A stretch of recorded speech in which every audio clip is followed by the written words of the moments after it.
Hello बच्चों, good morning. कैसे हो? ठीक हो? चलिए, आज हम लोग सेकेंड ईयर का फिजिक्स शुरू करेंगे। सेकेंड ईयर में जो बोर्ड एग्जाम की दृष्टि से सेकेंड ईयर का जो सिलेबस है उसको स्टार्ट कर देंगे। इसके पहले हम लोग इंटीग्रेशन, डिफरेंशिएशन, लॉगरिथम आदि पढ़ रहे थे, जिसकी हमें ज़रूरत है फिजिक्स में। उम्मीद है आप इसको जरूर तैयार कर लिए होंगे। अगर नहीं तैयार किए हैं तो तैयार जरूर कर लीजिए, क्योंकि इसके बिना आप आगे नहीं चल पाएंगे। हम पीछे भी आपको बता चुके हैं। अभी आपको लगेगा भी, अभी आप स्वयं देखेंगे तो आपको लगेगा कि हाँ इसकी ज़रूरत है। अभी जस्ट फर्स्ट चैप्टर में इलेक्ट्रिक फील्ड में ही आपको इसकी ज़रूरत पड़ने वाली है। तो चलिए, आज हम लोग स्टार्टिंग कर रहे हैं इलेक्ट्रोस्टैटिक्स, यानी जो बोर्ड का पहला खंड है इलेक्ट्रोस्टैटिक्स, जिसमें फर्स्ट चैप्टर है इलेक्ट्रिक फील्ड, उसकी स्टार्टिंग करेंगे हम। तो सबसे पहले हम जो सेकेंड ईयर के बच्चे हैं उनसे कुछ बताना चाह रहे हैं। होता ये है कि जब बच्चे सेकेंड ईयर में आते हैं तो ये सोचते हैं हम फर्स्ट ईयर तो सही से पढ़े नहीं, अब कोई कंपटीशन एग्जाम कैसे बीट होगा, कंपटीशन कैसे बीट कर पाएंगे, कुछ कैसे कर पाएंगे। तो उनके लिए हम एक बात आपको बता देना चाह रहे हैं। जैसे होता ये है कि 40 और 60% का रेशियो होता है। 40% आपका आता है फर्स्ट ईयर से, 60% आपका आता है सेकेंड ईयर से। ठीक है, हम इसको अगर छोड़ दें तो ये आपके सामने अभी भी बचा हुआ है जो आज से शुरू होने जा रहा है। ठीक है, तो अगर आप इसको 60% टोटल अचीव कर ले रहे हैं, ठीक है, टोटल मेहनत करके अचीव कर ले रहे हैं, और फर्स्ट ईयर में नहीं भी कुछ आप पढ़े हैं तो 15% तो पढ़े ही होंगे। तो 60 और 15% कितना हो जाएगा? 75%। ठीक है, तो इस तरह से किसी भी कंपटीशन की दृष्टि से आप 75% प्रिपेयर हो गए हैं। और हम आपको एक बात बता दें, कोई भी कंपटीशन में 100% प्रिपेयर होने की जरूरत, 100% की जरूरत नहीं होती है। आप 75% अगर प्रिपेयर है तो आप किसी भी कंपटीशन को बीट कर सकते हैं। बस आज से जरूरत है आपको मेहनत करने की। आज से भी आप बहुत कुछ कर सकते हैं अगर आज से आप लगन से और मन से पढ़ना शुरू कर दिए। तो चलिए, उम्मीद है कि आज से आप जरूर सही से एक एक करके आप जरूर स्टेप वाइज पढ़ना शुरू करेंगे। और सबसे पहली बात, एक बात और हम आपको बता दें, ठीक है, कि आप कॉपी पेन जरूर ले लीजिए। जो भी चीज़ें हम आपको बता रहे हैं उसको नोट भी करते चलिए, क्योंकि नोट करेंगे तभी आपके लिए कुछ फायदेमंद होगा। वो चीज़ें आपको बाद में तैयार भी रहेंगी। ठीक है, तो चलिए आज हम लोग शुरू करते हैं इलेक्ट्रोस्टैटिक्स। ठीक है,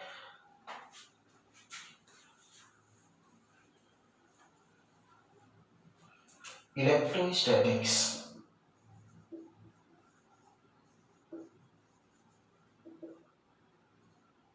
ठीक है, इसको हिंदी में हम कहते हैं स्थिर विद्युत। इलेक्ट्रोस्टैटिक्स, स्थिर विद्युत। ठीक, ये आपका खंड है। इस खंड में कई चैप्टर हमको पढ़ने हैं, जैसे इलेक्ट्रिक फील्ड है, गॉस थ्योरम है, अलग अलग चैप्टर है, हालांकि सब इसी के पार्ट है। तो हम चैप्टर वाइज ही कर दे रहे हैं। इलेक्ट्रिक फील्ड सबसे पहले शुरू करेंगे, वैद्युत क्षेत्र। तो इसमें पहला चैप्टर आपका लेके चल रहे हैं इलेक्ट्रिक फील्ड, वैद्युत क्षेत्र।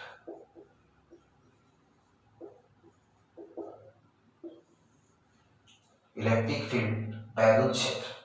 ठीक है, तो सबसे पहले आप ये जानिए, इलेक्ट्रिक फील्ड तो हम शुरू करेंगे अभी, लेकिन सबसे पहले आप ये जानिए इलेक्ट्रोस्टैटिक्स जो खंड हम शुरू करने जा रहे हैं वो है क्या।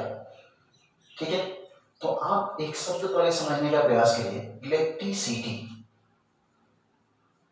इलेक्ट्रिसिटी जिसको हम कहते हैं हिंदी में विद्युत। विद्युत क्या होता है पहले ये समझिए।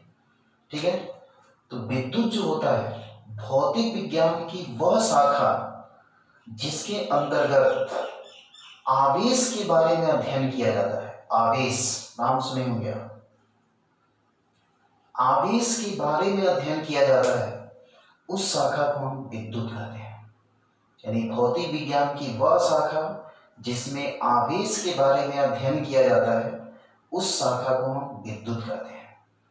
अब होता यह है, विद्युत दो प्रकार का होता है। कितने प्रकार का होता है? दो प्रकार का। एक होता है इलेक्ट्रोस्टैटिक्स,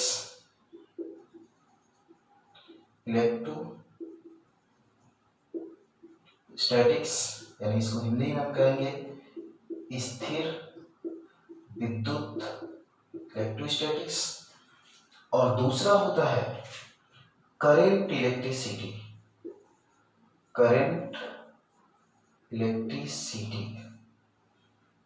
या इलेक्ट्रोडायनामिक भी इसको कर सकते हैं। ठीक है, इसको हम कहेंगे धारा विद्युत।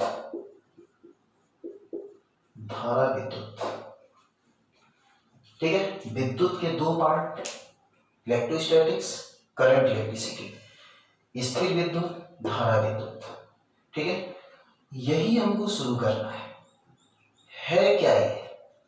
तो देखिए, विद्युत का वह भाग है या विद्युत का वह शाखा है जिसके अंतर्गत स्थिर आवेश का अध्ययन किया था। स्थिर आवेश गति न करे, स्थिर रहे, ऐसे आवेश का अध्ययन किया जाता है।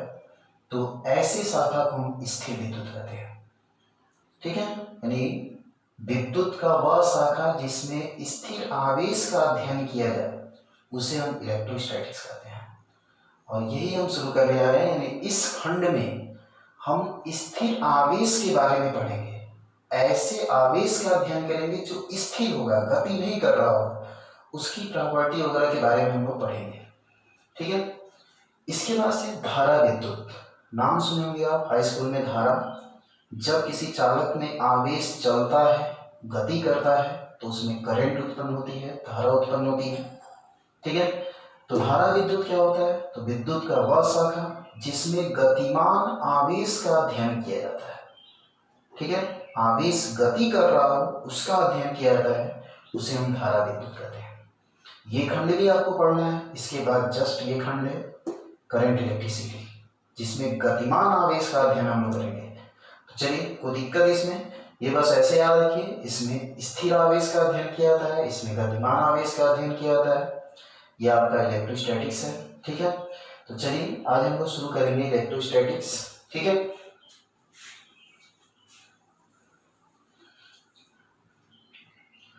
इलेक्ट्रोस्टैटिक्स, इलेक्ट्रिक फील्ड को शुरू करने के लिए सबसे पहले हमको जानना पड़ेगा इलेक्ट्रिक चार्ज।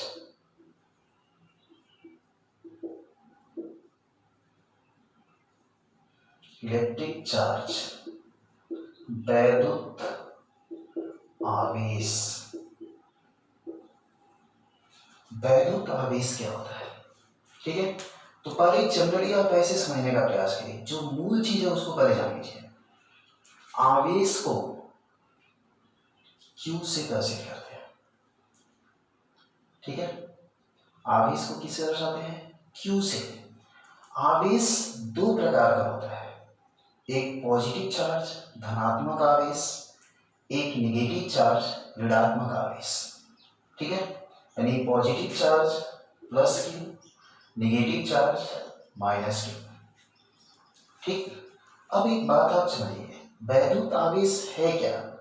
तो होता यह है कि दो आवेशों के बीच, कोई भी दो आवेश हैं, मान लीजिए प्लस Q1 या प्लस Q जो भी है, एक प्लस Q2 है, दो आवेश है, तो कोई भी दो आवेशों के बीच एक बल कार्य करता है और उस बल को हम कहते हैं वैद्युत बल, इलेक्ट्रिक फोर्स। आवेशों के बीच एक बल लगता है जिसको हम वैद्युत बल कह सकते हैं। ठीक है, वैद्युत बल कहते हैं। तो इस तरह से अगर दोनों आवेश समान प्रकृति के हैं, समान प्रकृति मतलब या तो दोनों प्लस हो या तो दोनों माइनस हो। ठीक है, अगर दोनों आवेश समान प्रकृति के हैं, दोनों या तो प्लस हो या तो माइनस हो, तो उनके बीच जो बल की प्रकृति होती है वो प्रतिकर्षण होता है। ठीक है, यानी वो एक दूसरे से दूर होते हैं, इनके बीच जो लगने वाला बल होता है वो प्रतिकर्षण बल होता है, एक दूसरे से दूर होते हैं। इसी तरह से अगर दोनों ऋणात्मक आवेश माइनस Q1, तो इसके बीच भी प्रतिकर्षण होगा क्योंकि समान प्रकृति होगा, दोनों माइनस हो गया। समान प्रकृति के आवेशों के बीच प्रतिकर्षण होता है। अगर यही विपरीत प्रकृति के आवेश हैं, एक प्लस हो और एक माइनस हो, तो इसके बीच जो होता है वो आकर्षण कार्य करता है, यानी वो एक दूसरे को आकर्षित करते हैं, अट्रैक्ट करते हैं, अट्रैक्शन फोर्स होता है। ठीक है, ये चीजें आप ध्यान में रखिए। समान प्रकृति के आवेशों के बीच प्रतिकर्षण होता है और विपरीत प्रकृति के आवेशों के बीच क्या होता है, आकर्षण होता है। ठीक है, और दो आवेशों के बीच हमेशा एक बल कार्य करता है, उस बल को हम कहते हैं कौन सा बल, वैद्युत बल।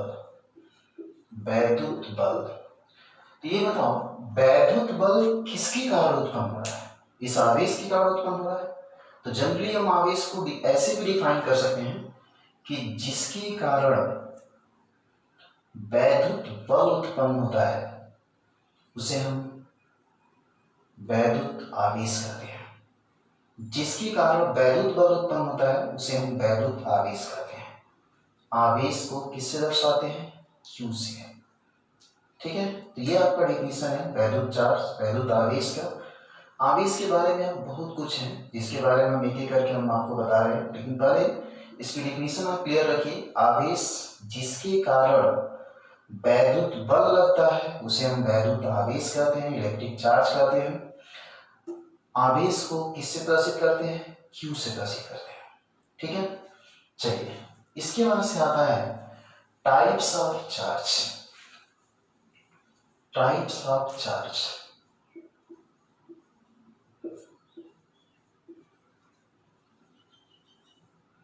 आवेश के प्रकार।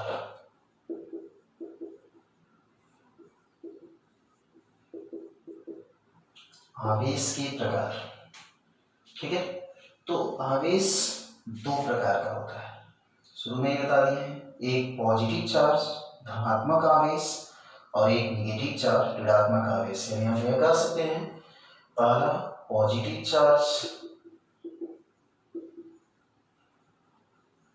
धनात्मक आवेश प्लस Q, दूसरा नेगेटिव चार्ज ऋणात्मक आवेश माइनस Q। ठीक है, आवेश दो प्रकार का होता है, प्लस आवेश धनात्मक आवेश और ऋणात्मक आवेश यानी नेगेटिव चार्ज माइनस आवेश।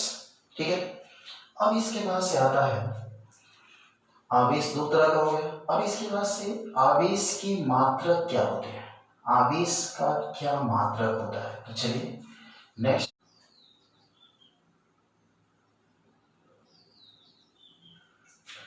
चलिए आइए इसके बाद से आता है यूनिट ऑफ चार्ज।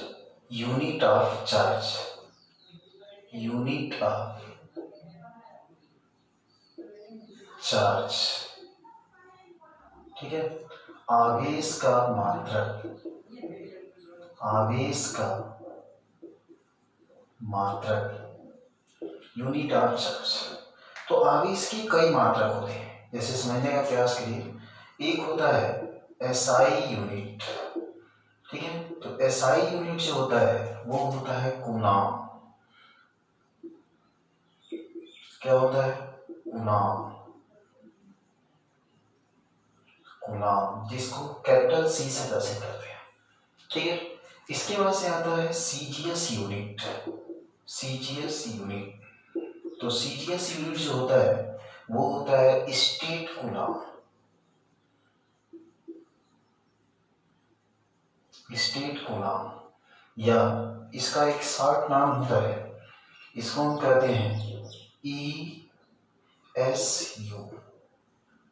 ठीक है, ESU इलेक्ट्रोस्टैटिक यूनिट।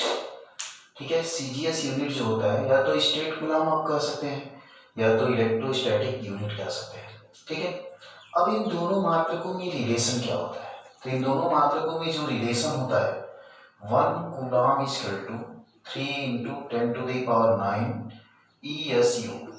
ठीक है, 1 coulomb is equal to 3 × 10⁹ ESU होता है। या हम एक और यूनिट कह सकते हैं, यहाँ पे एक और यूनिट आप जान लीजिए 1/10 EMU इलेक्ट्रोमैग्नेटिक यूनिट। ठीक है, ये भी एक प्रकार का आवेश का मात्रक होता है, इसको भी ध्यान रखिए। EMU इलेक्ट्रोमैग्नेटिक यूनिट, यानी 1 कूलम्ब में 1/10 EMU होता है और 1 कूलम्ब में 3 × 10⁹ ESU होता है। ठीक है, तो ये रिलेशन ध्यान में रखिए। इसके बाद से आता है चार्ज का बीमा, आवेश का बीमा। तो आवेश का बीमा क्या है? तो देखिए, आप जानते हो I होता है Q/T, धारा आवेश बटे समय। तो अगर यहाँ से हम दिस इंप्लाइज Q निकालें तो Q क्या हो जाएगा? I × T। अब यहाँ से अगर बीमा हम निकालें Q का, तो Q का बीमा डायमेंशन I का डायमेंशन × T का डायमेंशन। I का डायमेंशन हो गया A और T का डायमेंशन हो गया T। तो इस तरह से Q का जो डायमेंशन होता है वो होता है 80। ठीक है, कोई दिक्कत? तो बस इसको ध्यान रखिए। इसके बाद से आपका आता है method of charging, methods of charging.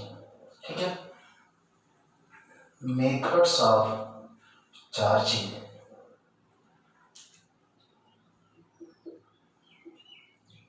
Methods of charging, आवेशन की विधियां, आवेशन की विधियां, मेथड्स ऑफ चार्जिंग। ठीक है, यानी किसी वस्तु को कितने तरह से आवेशित किया जा सकता है, किसी वस्तु पर कितने तरह से आवेश एकत्रित किया जा सकता है। ठीक है, तो आवेशन की जो विधि होती है वो 3 होती है। यहाँ समझने का प्रयास करिए, एक एक करके हम बता रहे हैं। सबसे पहला जो विधि होता है बाइफ्रिक्शन, बाइफ्रिक्शन यानी घर्षण द्वारा। ठीक है, घर्षण द्वारा किसी वस्तु पर आवेश उत्पन्न किया जा सकता है। कैसे, इसको समझने का प्रयास करिए। आप जानते हो कि इलेक्ट्रॉन का जो आवेश होता है -1.6 × 10⁻⁻19 कूलम्ब। इसी तरह से प्रोटॉन का जो आवेश होता है 1.6 × 10⁻⁻19 कूलम्ब। इलेक्ट्रॉन का आवेश ऋणात्मक, प्रोटॉन का आवेश क्या होता है? धनात्मक। ठीक है, तो जब इलेक्ट्रॉन का आवेश ऋणात्मक, प्रोटॉन का यानी इलेक्ट्रॉन और प्रोटॉन पे समान आवेश होता है, परिमाण में आवेश समान होता है, परंतु प्रकृति में अपोजिट होता है। एक पे प्लस होता है, एक पे माइनस। ठीक है, इलेक्ट्रॉन पे माइनस, प्रोटॉन पे प्लस, और न्यूट्रॉन पे कोई आवेश नहीं होता है। ठीक है, एक बात और आप जानते हैं कि कोई भी पदार्थ छोटे छोटे कणों से मिलकर बना होता है। उन कणों को हम परमाणु कह सकते हैं। ठीक है, परमाणु संरचना आप पढ़े होंगे, परमाणु में इलेक्ट्रॉन, प्रोटॉन, न्यूट्रॉन होता है। और एक बात और जानते होंगे कि जितने इलेक्ट्रॉन होते हैं सामान्य अवस्था में, जितने इलेक्ट्रॉन होते हैं उतने ही प्रोटॉन होते हैं। तो इलेक्ट्रॉन और प्रोटॉनों की संख्या अगर बराबर होती है, ठीक है, तो इस तरह से किसी भी पदार्थ को अगर लिया जाएगा तो उस पदार्थ में भी इलेक्ट्रॉनों की संख्या, प्रोटॉनों की संख्या बराबर होंगी। जितने इलेक्ट्रॉन होंगे उतने ही प्रोटॉन होंगे। तो इस तरह से किसी पदार्थ में जितने धन आवेश होंगे उतने ही ऋण आवेश होंगे। यानी पदार्थ का नेट आवेश अगर देखा जाए, टोटल आवेश देखा जाए तो 0 प्राप्त होगा। ठीक है, तो इस तरह से कोई भी वस्तु सामान्य अवस्था में उदासीन अवस्था में होता है, यानी इस पर कोई आवेश नहीं होता है, नेट आवेश इसका 0 होता है। ठीक है, अब यहां समझने का प्रयास करिए। मान लीजिए कोई वस्तु है, इसमें जितने इलेक्ट्रॉन है उतने ही प्रोटॉन है, यानी इलेक्ट्रॉनों की संख्या, प्रोटॉनों की संख्या बराबर है। ठीक है, अब अगर इस वस्तु से कुछ इलेक्ट्रॉन अगर बाहर चले जाए, बाहर निकल जाए, ठीक है, तो जब इसमें से इलेक्ट्रॉन बाहर निकल जाएंगे तो प्रोटॉन अधिक हो जाएगा, नहीं हो जाएगा? इलेक्ट्रॉन बाहर निकल गए तो प्रोटॉनों की संख्या अधिक हो जाएगी, यानी प्रोटॉनों की अधिकता हो जाएगी। प्रोटॉनों की अधिकता हो जाएगी मीन्स इस पर कौन सा चार्ज हो जाएगा? धनात्मक आवेश, पॉजिटिव चार्ज हो जाएगा, क्योंकि प्रोटॉन पे कौन सा आवेश है? पॉजिटिव चार्ज है। जब प्रोटॉन अधिक है तो धन आवेश उस पर अधिक हो जाएगा, यानी नेट आवेश धन आवेश में मिलेगा। ठीक है, तो इस तरह से किसी भी वस्तु से अगर इलेक्ट्रॉन बाहर निकल रहा है तो उस पर धनावेशित यानी धन आवेश क्रिएट हो जाता है। इसी तरह से अगर कोई भी वस्तु है, इस वस्तु पर अगर इलेक्ट्रॉन बाहर से कहीं से दे दिया जाए तो पहले इलेक्ट्रॉन और प्रोटॉन बराबर था, अब इलेक्ट्रॉन आ गया तो इस पर किसकी अधिकता होगी? इलेक्ट्रॉन की अधिकता होगी। और जब इलेक्ट्रॉन की अधिकता होगी तो इस पर कौन सा आवेश होगा? माइनस। ठीक है, तो इस चीज को जरूर ध्यान रखिए, किसी भी वस्तु से अगर इलेक्ट्रॉन निकल रहा है तो उस पर प्रोटॉन की अधिकता हो जाएगी, यानी उस पर धन आवेश क्रिएट हो जाएगा। ठीक है, अगर किसी वस्तु पर कहीं बाहर से इलेक्ट्रॉन आ रहा है तो इलेक्ट्रॉन आने से उस पर इलेक्ट्रॉनों की संख्या अधिक हो जाएगी और ऋण आवेश की मात्रा अधिक हो जाएगी। ठीक है, एक बात और समझने का प्रयास करिए आप यहाँ पे। जैसे मान लीजिए कोई वस्तु है, वस्तु की 3 अवस्थाओं को हम दिखा रहे हैं। ठीक है, ये 3 अवस्थाओं में कोई वस्तु।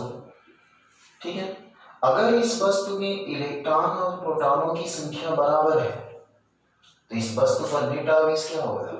0, कोई आवेश नहीं होगा, यानी ये वस्तु उदासीन होगा। ठीक है, अगर इस वस्तु पर इलेक्ट्रॉनों की संख्या प्रोटॉनों की संख्या से अधिक है तो इस वस्तु पे कौन सा चार्ज होगा? नेगेटिव, क्योंकि इलेक्ट्रॉन अधिक है, इलेक्ट्रॉन पे कौन सा आवेश होता है? ऋणात्मक आवेश। इसी तरह से अगर किसी वस्तु पर प्रोटॉनों की संख्या अधिक है तो जब प्रोटॉनों की संख्या अधिक होगी तो इस वस्तु पे कौन सा चार्ज होगा? पॉजिटिव। ठीक है, तो इसको ध्यान में रखिए। ठीक, अब आइए बाय फ्रिक्शन, घर्षण द्वारा हम किसी वस्तु को कैसे आवेशित कर सकते हैं। तो मान लीजिए 2 वस्तुएं हैं, कोई भी 2 वस्तुएं ए और बी। ठीक है, सामान्य अवस्था में तो सामान्य अवस्था में ये भी उदासीन है, ये भी उदासीन है। अब हम क्या करते हैं, एक वस्तु से दूसरी वस्तु में घर्षण कराते हैं, यानी एक वस्तु को दूसरे वस्तु पर रगड़ा जाता है। ठीक है, तो रगड़ने से क्या होगा? एक वस्तु से इलेक्ट्रॉन निकलकर दूसरी वस्तु पर चला जाता है। एक वस्तु से कुछ इलेक्ट्रॉन निकलकर दूसरे वस्तु पर चला जाता है।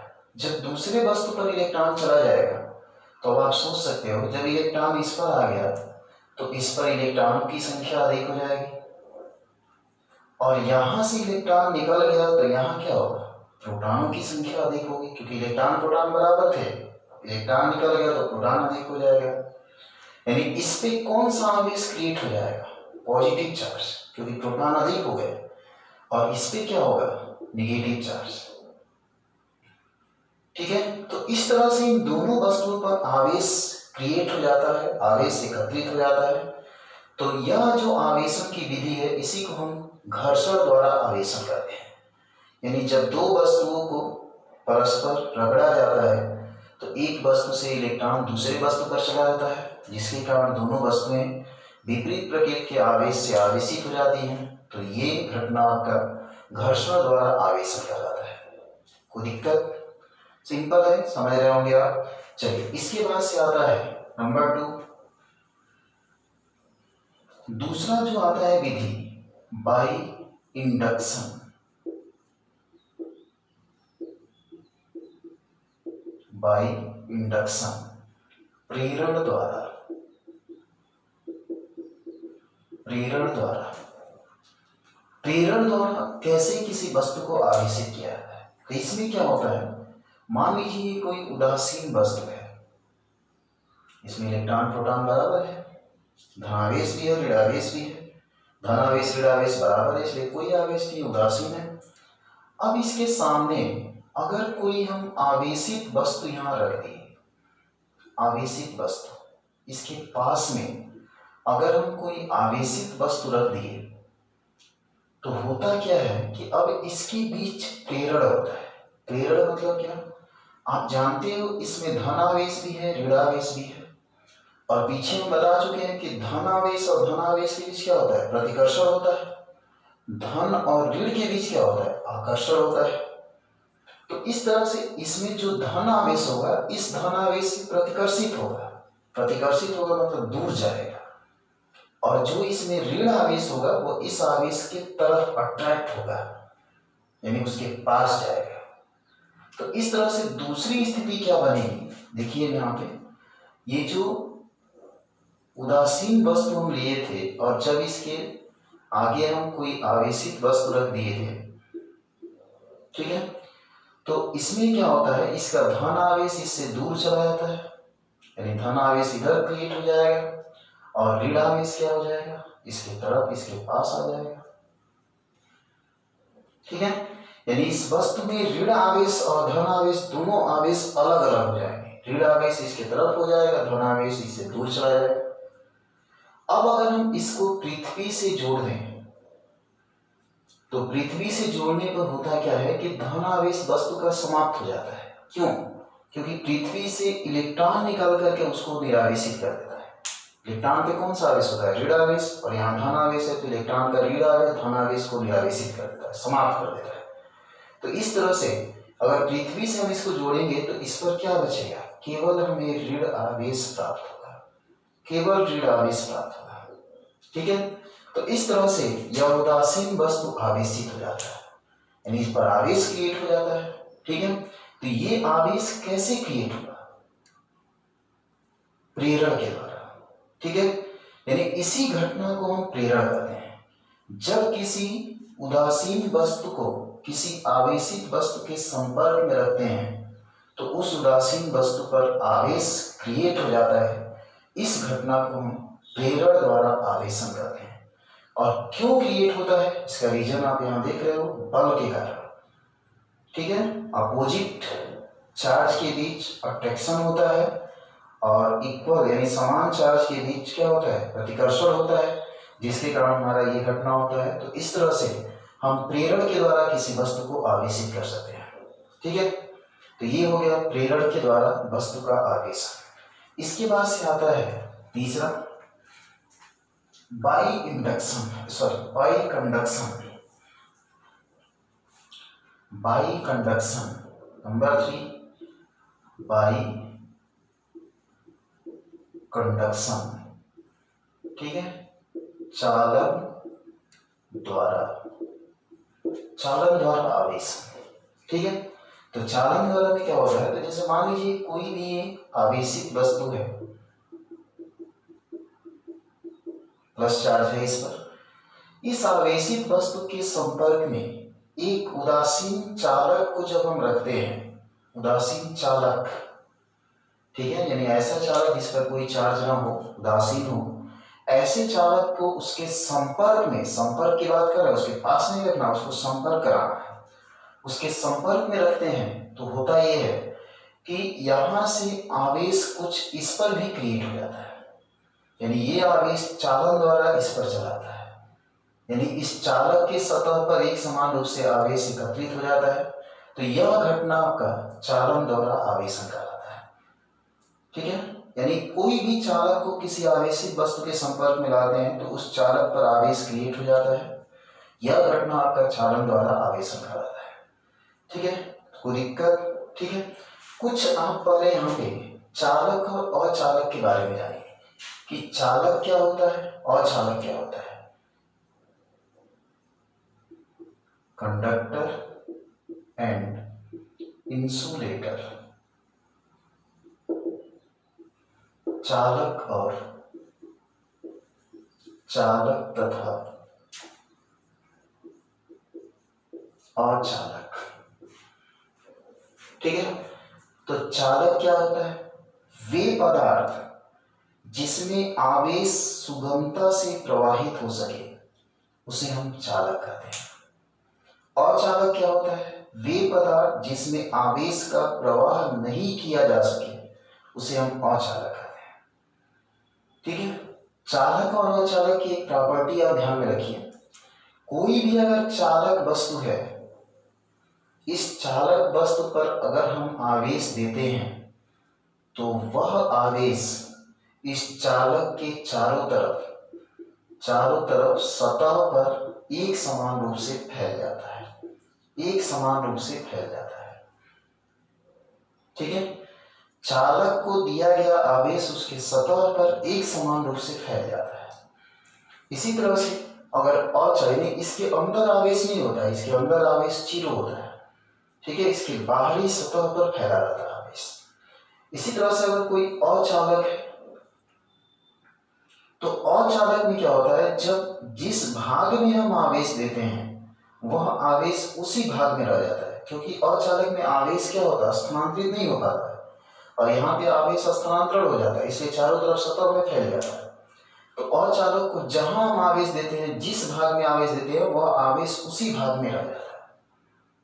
ठीक है, तो इस तरह से ये आपका है अचालक और ये आपका चालक। अचालक में आवेश कहाँ रह सकता है, इसकी कंफर्म जानकारी नहीं दी जा सकती है। आवेश इसके अंदर भी रह सकता है, इसके सतह पे भी रह सकता है, लेकिन चालक में फिक्स है, जब भी हम आवेश देंगे उसके सतह पर चारों तरफ फैलेगा।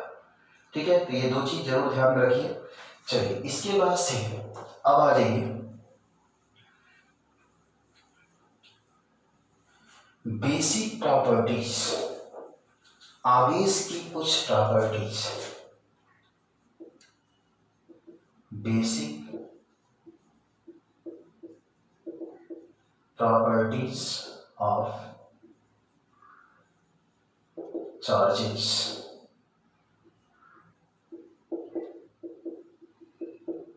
आवेशों का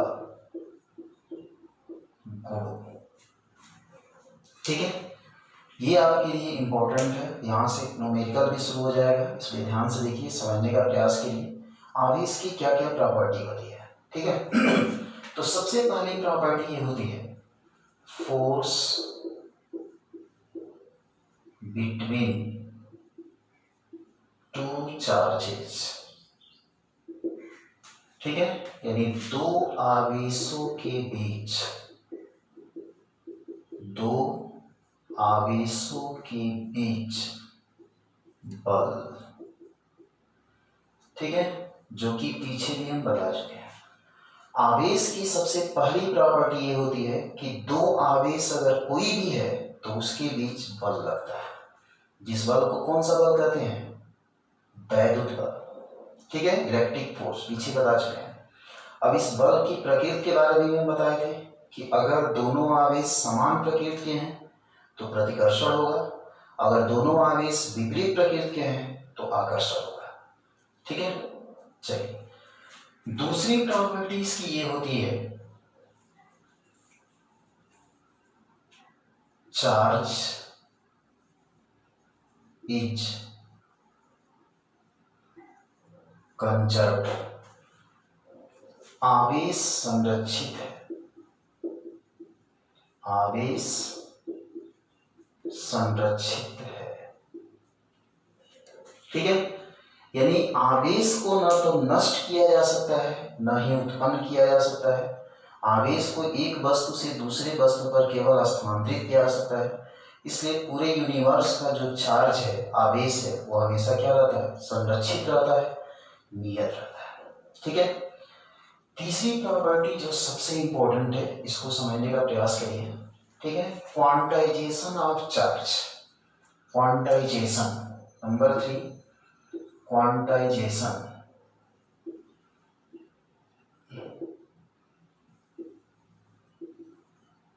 क्वांटाइजेशन ऑफ चार्जेस। आवेशों का क्वांटाइजेशन, आवेशों का क्वांटीकरण।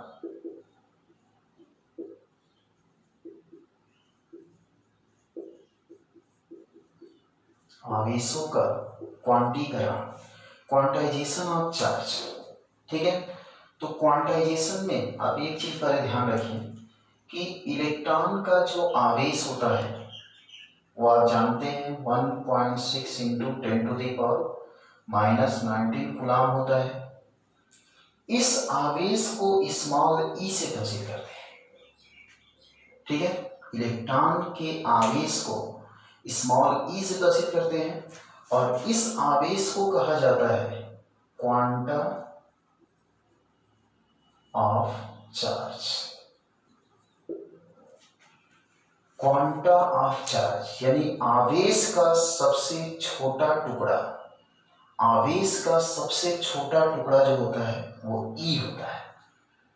ठीक है, और किसी भी वस्तु पर जो आवेश होता है वो ई के रूप में संचित रहता है। कोई भी वस्तु है, इस पर आवेश ई के रूप में संचित रहता है। ठीक है, इलेक्ट्रॉन के यानी ई जो छोटा टुकड़ा है उसी के पूर्ण गुणज के रूप में संचित रहता है। ठीक है, तो यही गुण आपका क्वांटाइजेशन ऑफ चार्ज कहलाता है, यानी आवेशों का क्वांटीकरण कहलाता है। यानी किसी भी वस्तु पर आवेश ई का पूर्ण गुणज के रूप में संचित रहता है। ई का पूर्ण गुणज स्मॉल ई का पूर्ण गुणज के रूप में संचित होता है। यही गुण आवेशों का क्वांटीकरण कहलाता है। यानी इससे क्या स्पष्ट है? इससे यह स्पष्ट है कि ई का टुकड़ा नहीं किया जा सकता है। आवेश का सबसे छोटा टुकड़ा ई है। ठीक है, तो इस तरह से हम कह सकते हैं कि किसी वस्तु पर आवेश की जो मात्रा होती है वो क्या होती है? Plus minus M E. ठीक है, जहां n की वैल्यू क्या हो सकती है? पूर्ण गुणज। पूर्ण गुणज का मतलब क्या है? जहां n की वैल्यू क्या है? 1 2 3 4 5 डैश डैश डैश। हमेशा n का मान पूर्ण संख्या ही मिलेगा, 1 2 3 4 5 6। ठीक है, तो इस तरह से किसी भी वस्तु पर आवेश n के पूर्ण गुणज के रूप में e के पूर्ण गुणज के रूप में ही होता है, संचित होता है। यह आपका आवेशों का क्वांटीकरण कहलाता है। यानी कभी भी आवेश 2/3 नहीं हो सकता है, 1/2 नहीं हो सकता है। हमेशा ई का पूर्ण गुणज ही आएगा, 1 2 3 ही आएगा। ठीक है, कोई दिक्कत? तो आप ये भी याद रखिए कि किसी भी वस्तु पर आवेश की मात्रा n नहीं होता है। जहां n क्या है?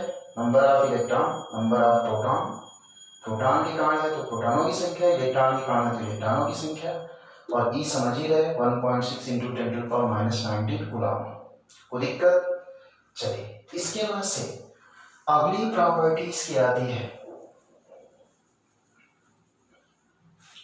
नेक्स्ट प्रॉपर्टी,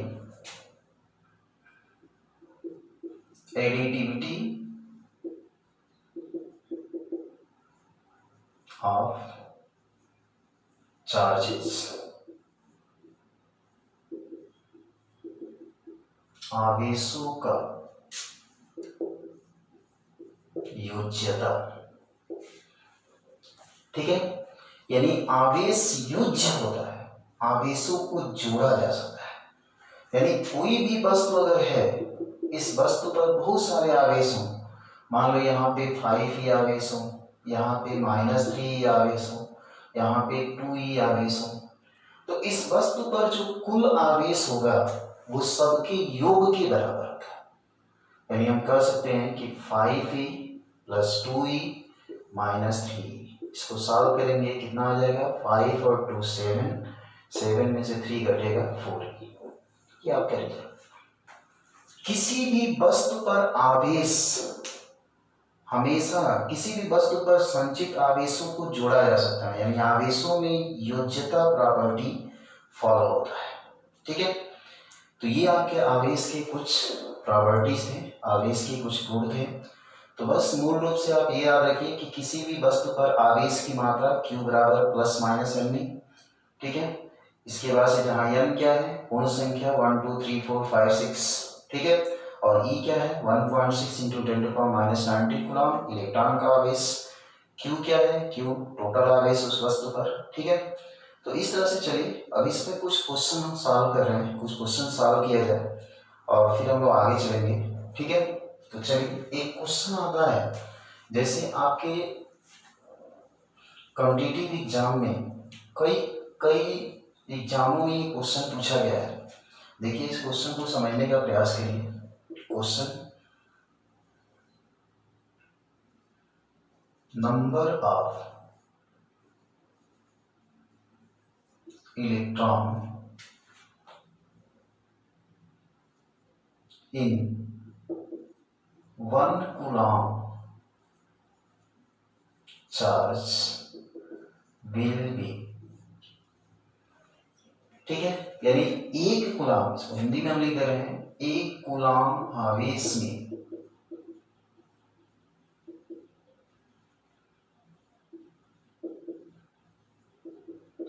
इलेक्ट्रॉनों की संख्या होगी। 1 कूलम आवेश में इलेक्ट्रॉनों की संख्या होगी। 1 कूलम आवेश में कितने इलेक्ट्रॉन होंगे, ये आपसे पूछा रहा है। ठीक है, तो चलिए इसको सॉल्व किया जाए। तो देखिए टोटल आवेश कितना है 1 कूलम। आपसे पूछा क्या गया है नंबर ऑफ इलेक्ट्रॉन n पूछा है आपसे, इलेक्ट्रॉनों की संख्या पूछी जा रही है कि इलेक्ट्रॉनों की संख्या क्या है। तो आप जानते हो किसी भी वस्तु पर आवेश की मात्रा क्या होती है Q equal to NE। Q का मान कितना है 1 कूलम बराबर n और E की वैल्यू क्या है 1.6 into 10 to the power minus 19। ठीक है, अब n की वैल्यू आपको अगर फाइंड करना है तो n equal to 1 by 1.6 into 10 to the power minus 19 coulomb. ठीक है, अब इसको हम सॉल्व करें तो n इक्वल टू क्या होगा, ये 10 हटाएंगे ऊपर 10 हो जाएगा, यानी 10 by 16 into 10 to the power plus 19 हो जाएगा, होगा। ठीक है, अब इसके बाद से इसको डिवाइड कर लिया जाए, तो डिवाइड करेंगे तो क्या आ जाएगा, पॉइंट लग जाएगा 100 हो जाएगा, तो कितना आ जाएगा 6 हो जाएगा 96, 4 बचेगा। ठीक है, 2 हो जाएगा, 8 हो जाएगा, 5 हो जाएगा, यानी 0.625 इंटू 10 टू द पावर 90। तो इस तरह से n इक्वल टू हो जाएगा 6.25 इंटू 10 टू द पावर 18। ये आपका आंसर होगा। यानी कहने का अर्थ है कि 1 कूलम आवेश में 6.25 into 10 to the power 18 electron होता है, यानी इतना इलेक्ट्रॉन जब मिलेगा तो 1 कूलम आवेश आएगा। ठीक है, चलिए एक दो और क्वेश्चन देखिए। ठीक है,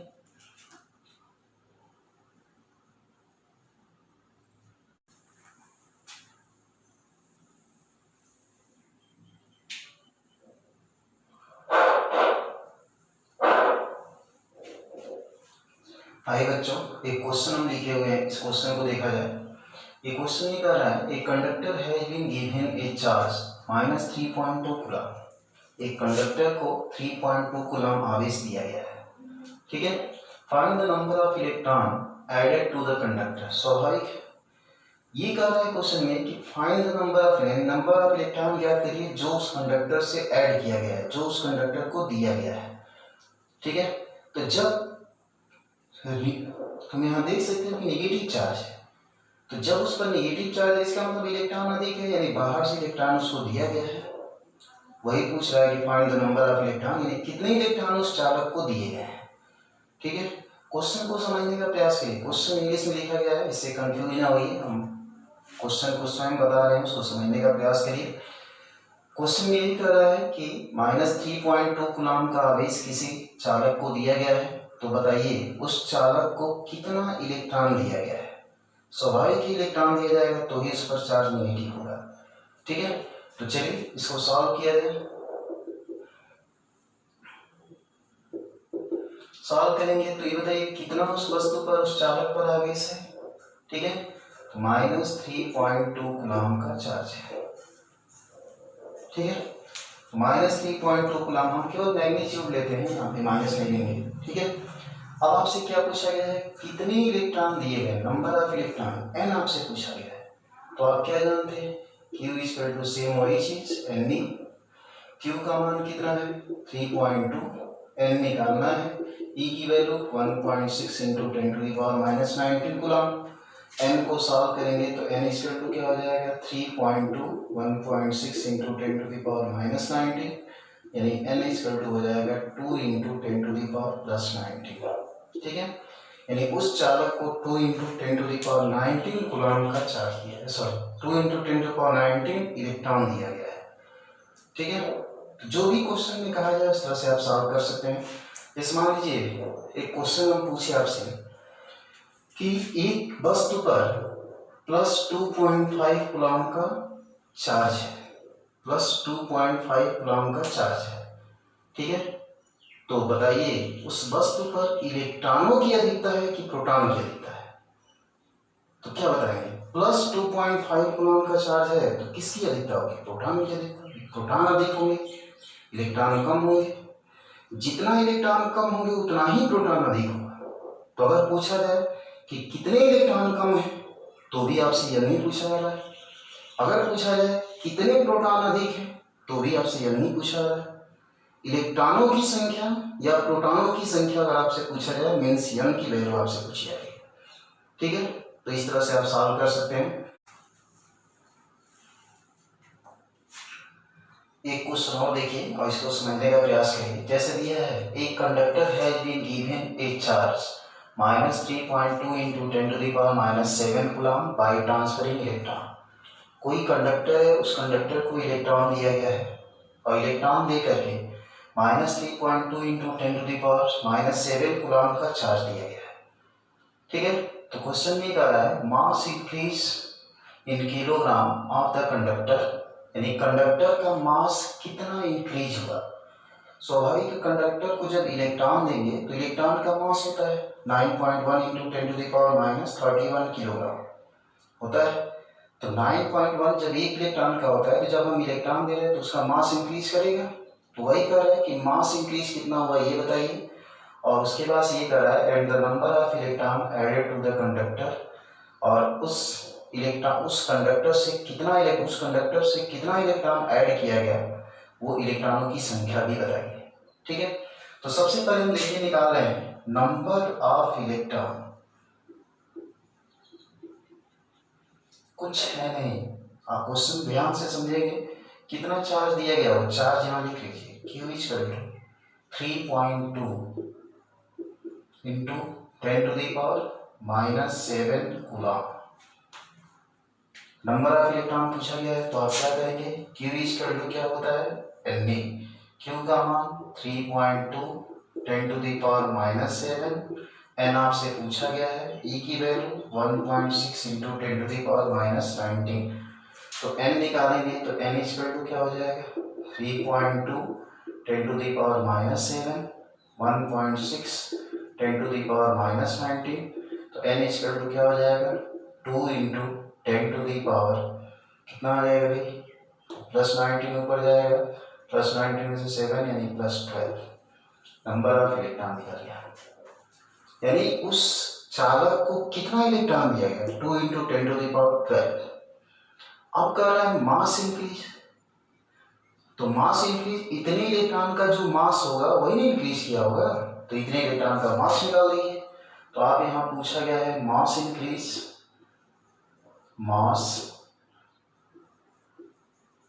इंक्रीज किलोग्राम में अगर निकालना है तो क्या करेंगे, कितने इलेक्ट्रॉन है 2 × 10⁻12, 2 × 10⁻12 इलेक्ट्रॉन दिया गया है, इंटू एक इलेक्ट्रॉन का चार्ज कितना होता है 9.1 × 10⁻⁻31।